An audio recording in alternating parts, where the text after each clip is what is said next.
No exaggeration, that was one of the coolest throws I've done in quite a while. Ladies and gentlemen, welcome back to the channel. Today I'm going to be coming at you guys with a completely different video type. As most of you know, whenever a disc manufacturer drops a new disc, there's about 100 videos out there reviewing it. But one thing that I want to bring to the table is bringing back old, out of production discs from the past. And the first out of production disc that we're going to be covering is one of my favorites, and that is the Innova Puma. And with these videos, I want to talk about every detail that I could find on the Innova Puma, and then we'll take it to the course and play a few holes. Now, Innova came out with the Puma in 1999, and guys, as you can tell, it has one of the best stamps that Innova has ever produced, and as you guys can see, it does say long range driver, which is super fascinating because by today's flight number standards, this thing would probably be a 5 or a 6. Now, what Innova did to come up with the Puma is they took another disc that came out around the same time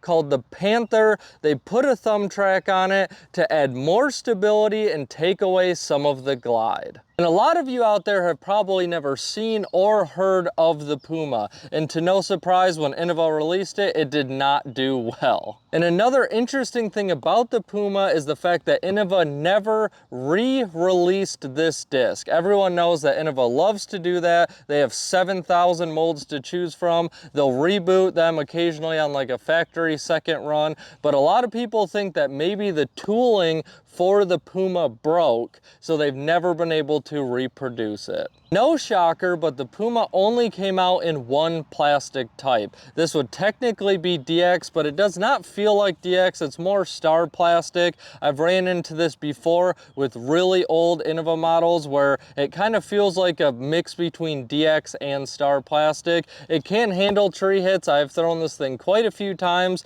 It's got plenty of battle wounds to show for it, but it's not going to break and it will hold up. Because the Puma came out in 1999 and was never re-released, it never officially got flight numbers. But if I were to take a guess, like I said, it's going to be right around that 5 to 6 speed. I would guess probably about 3 to 4 glide. I would give it a neg 1 turn and probably a 1 or 2 fade. A lot of people back in the day felt the Puma was just too similar to the Panther and the thumb track was just not a big enough selling point to keep it in production. I am a fan of thumb track discs. I love them for approach shots, especially fan grip shots, but that's about all I could find on the Puma. Innova doesn't really have a database of like history on their discs, surprisingly. It's quite difficult to find information on some of them, but we're gonna take this thing to the course and we're gonna see if we can pick up a few birdies with the Puma. Let's see if this old thing from 1999 still has some juice left in the tank.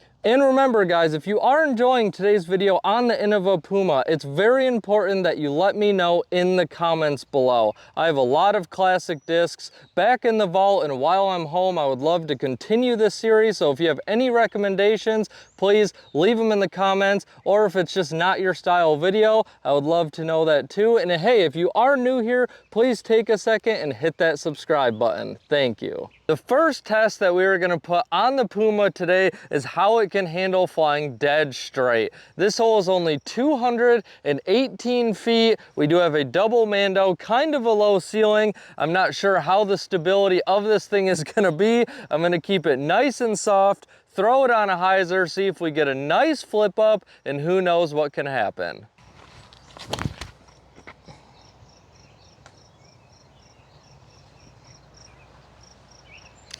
That one was on me, not the Puma. Let's run that back. Cut me some slack, guys. It was the first throw of the day. Let's run it back.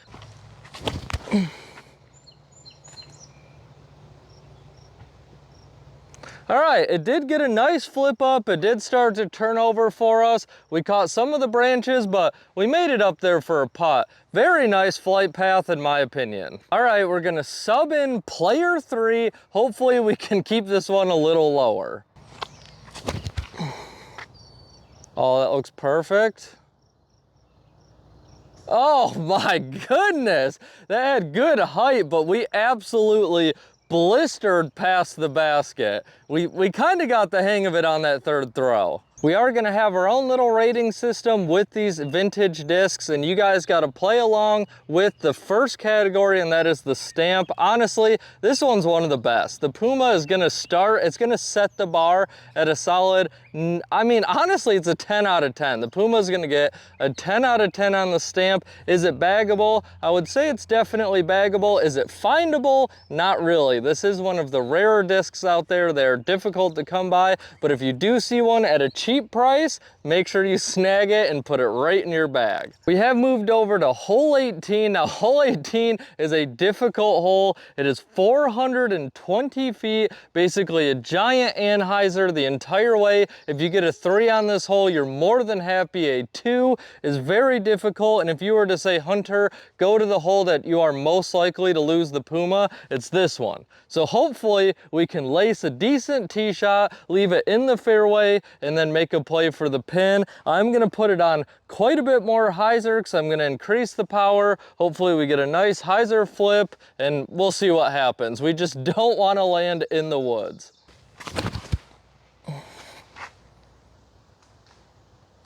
You know, that flew very good. I think I did leak into the woods a little bit, but it flips up. It does start to hit that turn, but it doesn't die.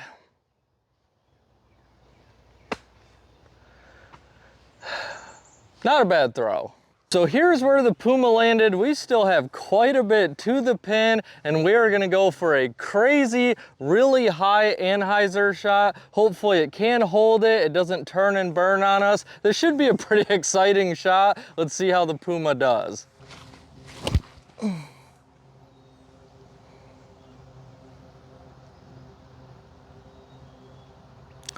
I really hope the camera caught how nuts that shot was. I released that thing dead straight, and hopefully we landed way over there to the right. It may have gotten too glidey, might be deep, might be perfect. Let's go find out. No exaggeration, that was one of the coolest throws I've done in quite a while. Let's see if we can clutch up, knock down this 45, 50 footer to save our 3. Oh.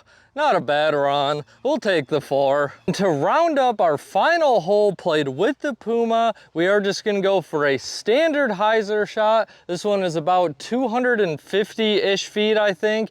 You wanna hold straight as far as you can see, and then you just want a slight dump off to the left. So we are gonna put it on quite a bit of hyzer, take some power off of it, and see how it holds up. Hopefully, the Puma ends on a good note. Oh, be good. Hey, that wasn't bad. I think it might be a little early, but we should be able to knock that putt down. So here's where the Puma ended up, way shorter than I thought, and I completely understand why Innova pulled them out of production, because that's just unacceptable. It's obviously the disc and not me, you know what I'm saying? But we have left ourselves probably 75 feet. We get to try a nice little turnover flick shot with it. I honestly think this disc will set up perfect for that shot shape, so hopefully we can knock this one down. Oh, I'm not sure how close that was, but we'll end on a par. And that wraps up today's video on the Innova Puma. And guys, I really hope that you enjoyed watching this video as much as I did making it. Geeking out on these old classic disc golf discs is something that I love to do. I think it's a good way to spice up some disc golf content out there. But as always, guys, get outside, and now it's your turn to go toss some plastic.